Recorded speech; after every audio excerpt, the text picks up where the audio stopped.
Practice set 4.2. Example number 6.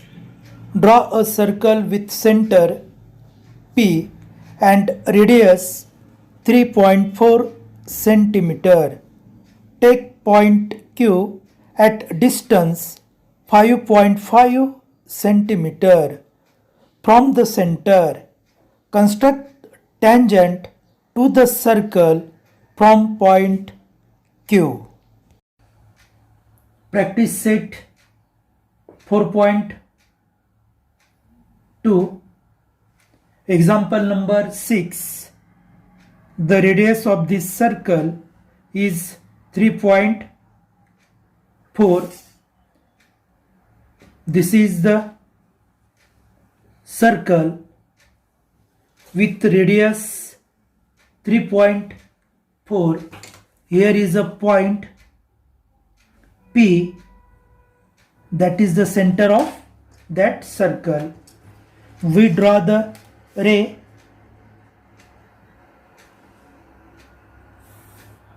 PQ. Q is a point, distance 5.5 from Q, from P. Hence, here is a point Q. We have to construct the two tangent from point Q. Hence, take the distance more than 1/2 and construct here two curve to the both side, same distance, and curve to the both side.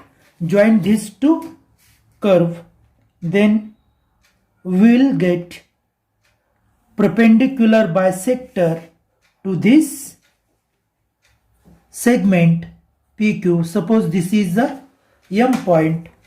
Take the radius PM. Here is the distance PM. Here is the distance PM.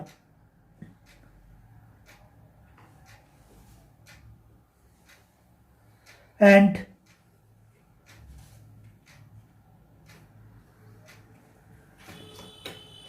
the new circle is intersect to the original circle at 2 points. Suppose this is A point and this is a B point.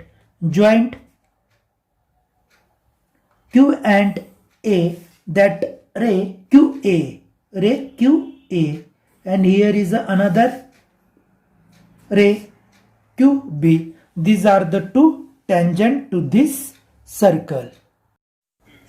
सराव संच 4.2. उदाहरण क्रमांक 6. P केंद्र व 3.4 semi त्रिज्या घेऊन एक वर्तुळ काढा. वर्तुळ केंद्रापासून 5.5 सेमी अंतरावर Q बिंदू घ्या. Q बिंदूतून वर्तुळाला स्पर्शिका काढा. 3.4 सेंटीमीटर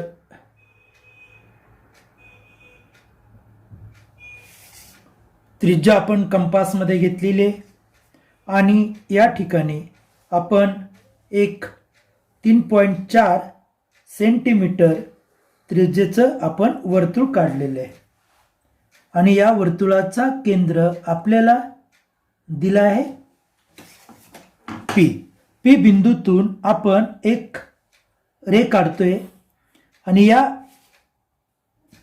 एक किरण आपण काढतोय आणि या किरणावर Q हा असा बिंदू आहे की PQ बरोबर 5.5 आणि म्हणून या ठिकाणी बरोबर 5.5 अंतरावर आपण Q बिंदू आपण घेतलेला आहे. रेख PQ आपण लंब दुभाजक काढणार आहोत PQ ला, म्हणून निम्म्यापेक्षा जास्त अंतर घेऊन वरच्या बाजूला कंस करतोय, खालच्या बाजूला आपण कंस करतोय. तेच अंतर कायम ठेवून दोन्ही बाजूला आपण कंस केलेत. हे दोन्ही कंस ज्या बिंदूत छेदतात ते बिंदू आपण या ठिकाणी जोडलेत. आपला हा झाला एम बिंदू. PM आणि MQ समान अंतर आहे.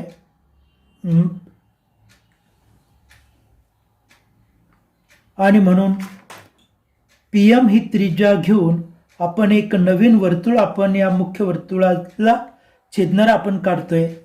आणि ज्या ठिकाणी हे नवीन वर्तुळ मुख्य वर्तुळाला A आणि B या बिंदूत छेदते. Q आणि A बिंदू आपण जोडला.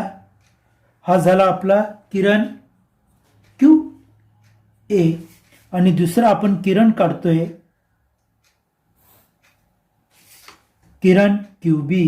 अशा पद्धतीने या ठिकाणी आपण दिलेल्या त्रिज्येच्या केंद्रापासून दिलेल्या अंतरावरून त्या वर्तुळाला स्पर्शिका काढल्यात. Example number 7. Draw a circle with radius 4.1 centimeter. Construct tangent to the circle from a point at a distance 7.3 centimeter from the center. Practice set 4.2. Example number 7. Draw the circle with radius 4.1. Here is a 4.1. This is the distance between compass. Draw the circle having the radius 4.1. Here is the center of this circle. From center we draw the ray to the right hand side. From center the point is 7.3. This is 7 and this is a 3. These are 2 points. The segment, suppose here is a A, here is a B. Construct the perpendicular bisector to the segment AB. Hence take the distance more than 1/2 in compass and curve to the both side. Same distance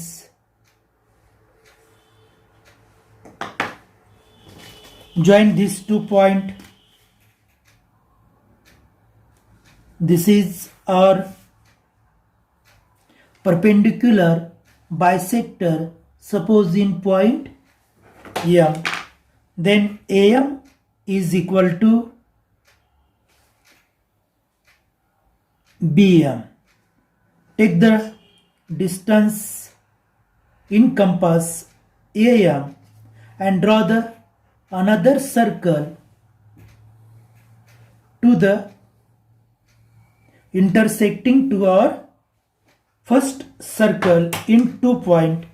Here is a point, suppose P, and here is a point, suppose Q. Joint B and P. Then this ray PB is a tangent to this circle. Joint BQ. Ray BQ is a tangent to the circle. उदाहरण क्रमांक 7.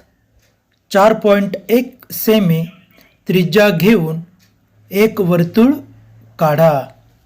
वर्तुळ केंद्रापासून 7.3 semi अंतरावरील बिंदूतून स्पर्शिका काढा. सराव संच 4.2 मधील 7वं उदाहरण. या उदाहरणात 4.1 सेमी त्रिज्येचं एक वर्तुळ आपण काढतोय. हे 4.1 सेमी त्रिज्येचं आपण वर्तुळ या ठिकाणी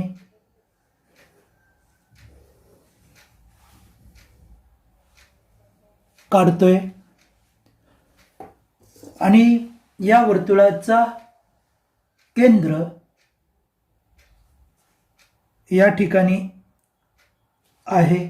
इथून आपण एक किरण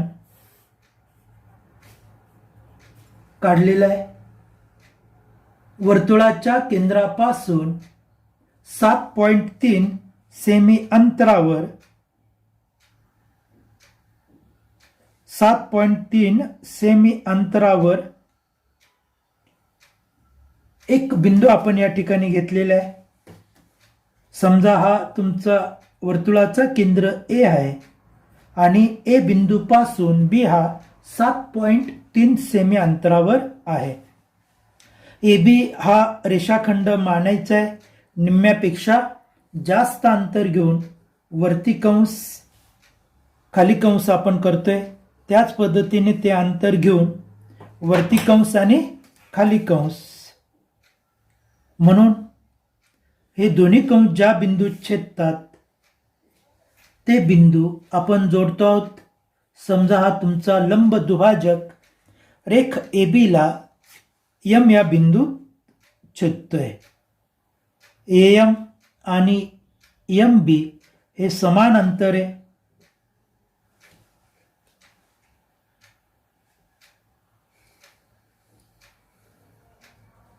आणि या ठिकाणी आपण हे वर्तुळ काढलेले. समजा हा तुमचा पी बिंदू आहे आणि हा तुमचा क्यू बिंदू आहे.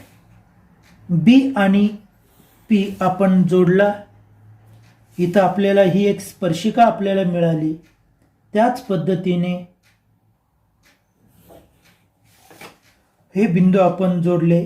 बी आणि क्यू या ठिकाणी आपल्याला दुसरी स्पर्शिका आपल्याला मिळालेली आहे.